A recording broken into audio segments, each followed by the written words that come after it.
Hello, it is July 13th, 2017. Good afternoon. This is a Long Island news update because we have some pretty hot weather. That's the first thing I want to get to today.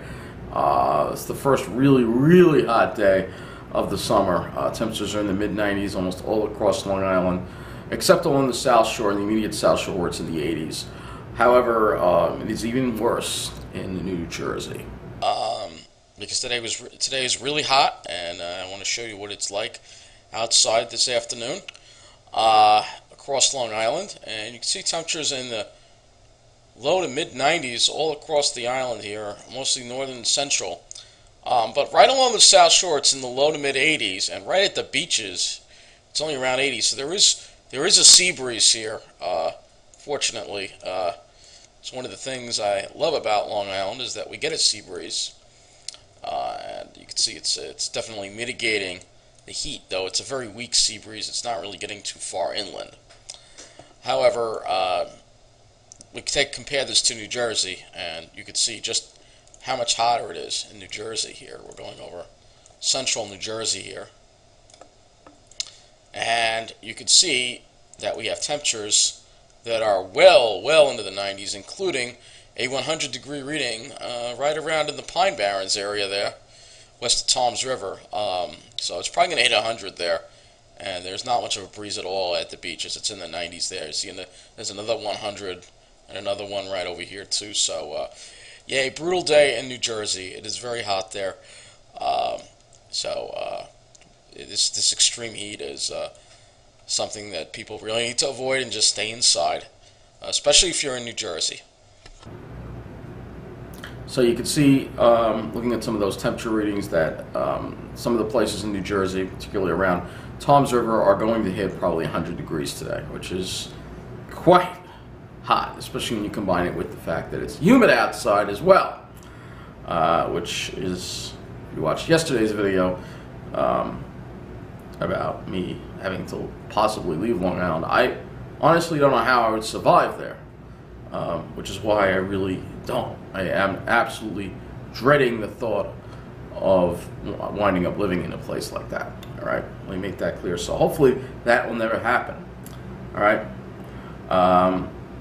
The other bits of news that I have for you that I want to look over, actually, yeah. Long Island. This is a big issue here on Long Island. We have certain towns, particularly in Nassau County, town of Hempstead. Last year passed, I believe it was last year, passed a law prohibiting drones in their parks and stuff. Drones are like these flying little helicopters or quadcopters. You can take some pretty amazing video, an amazing scenic video with these things. But unfortunately, there's this attitude among a lot of these snobs. They don't like people taking pictures and these things flying over them while they're at the park. So they've colluded with Anthony Santino, town of Hempstead's supervisor, and banned drones, and they put the signs in all the parks and stuff like that.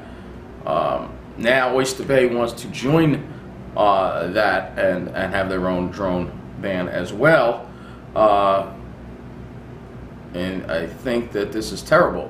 You know, people have the freedom to take pictures. People have the freedom to, I mean, drones have really brought us amazing views of Long Island that otherwise we would never see. I mean, they're not that cheap to get, but it's a lot cheaper than hopping in a plane to get these views. And you know, so I think that these people that are prohibiting freedom, you know, in the town of Hempstead, and now Mr. Saladino, the town of Oyster Bay supervisor as well, are both cut from the same cloth. Both that white collar, you know, nosy kind of people. You know, one of the things I forgot to mention in yesterday's video is that Long Island is very cliquey. So you have a lot of these white collar professionals. They have their little cliques that they set up, and you know, they collude with the local government to restrict freedom. And this is a great example of that when you see these drone bans, which I honestly think are unconstitutional. And you know, they tried actually doing this in Toms River, but it never happened because people joined together and somehow were able to overwhelm it, because you see the thing in Tom's River is you don't have all these white collar professional type people who think that they can just control everybody. You don't have that, so it failed there. But we don't seem to have enough people to stand. We've got to stand up to all these white collar professionals, and take back our island. So the other things that I want to talk about here is an example of some of the crime the illegals bring. I want you to read this about this prostitution raid in Hampton Bays. I'm not going to read you the whole thing, but many of the men arrested here are illegals.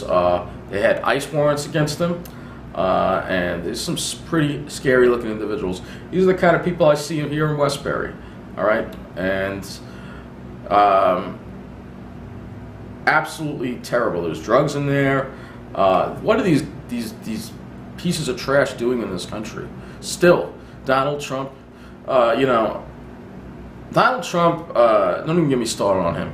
I am bigly disappointed in him, because I know he likes to use that word. He has not deported the illegals. He has let us down. He has colluded with the very elite that he bashed during his campaign. And he's just working with them to do exactly what the elite do. Let the elite be above the law and keep dumping this trash in our towns, jumping these illegals in our towns.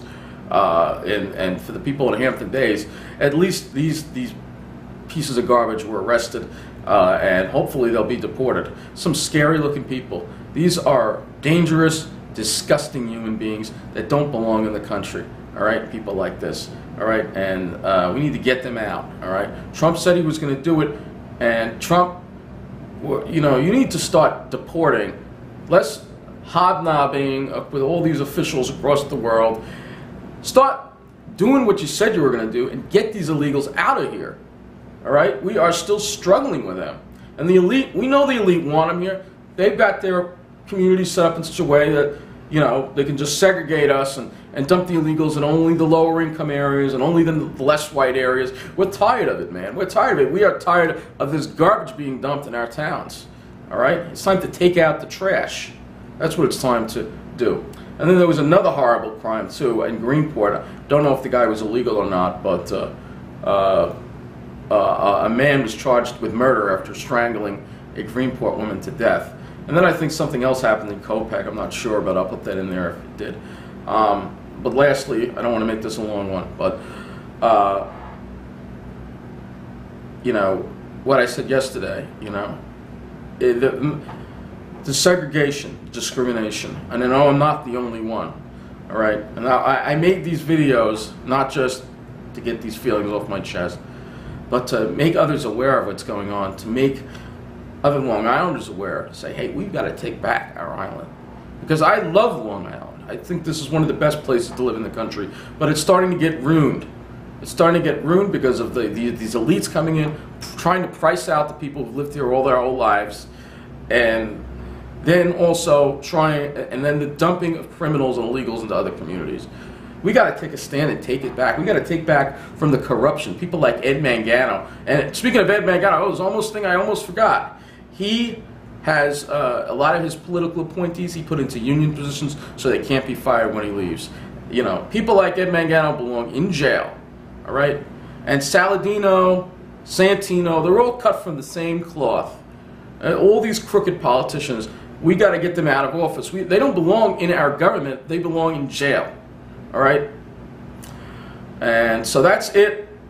I continue to look. I am not going to let this, I'm not going to lose this battle here with being here on. I just want to review the poll results from yesterday's videos. Where should I go? Obviously, I'm glad to see that the majority of people, 66%, want me to stay on Long Island, because that's exactly what I want. So that's good to hear. And also, the other one is, has Long Island become more snobby? Yes, it has. 70% say it has, and 30% think it has stayed the same. But yeah, I really don't plan on going anywhere without a fight. All right, so I'm not even close to giving up on Long Island yet. So that's it.